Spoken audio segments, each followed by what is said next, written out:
ख़बर वाक़ियूं औरत जचई पुलिस ऑफिसरन के धमकियों ॾियण वारो केस इमरान खान ETC पहुची वियो आहे। PTI चेयरमैन इमरान खान गिरफ़्तारी खां अॻु ज़मानती दरख़्वास्त दाख़िल कराए छॾी। जुडिशियल कॉम्प्लेक्स ॿाहिरां PTI जा अॻुवान मौजूद जॾहिं त सिक्योरिटी जा इंतज़ाम इंतहाई सख़्त कया विया आहिनि।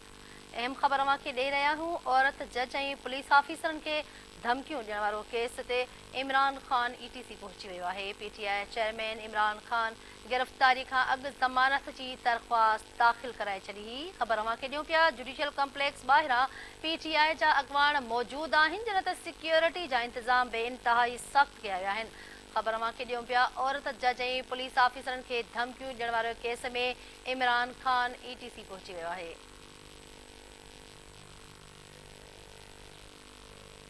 ख़बर वाक़े ॾियूं पिया PTI चेयरमैन इमरान खान गिरफ़्तारी खां अॻु ज़मानत जी दरख़्वास्त दाख़िल कराए छॾी हुई।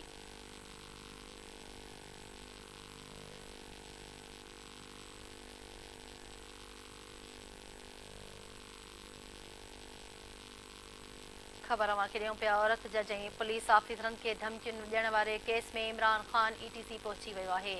PTI चेयरमैन इमरान खान गिरफ़्तारी खां अॻु ज़मानत जी दरख़्वास्त दाख़िल कराए छॾी।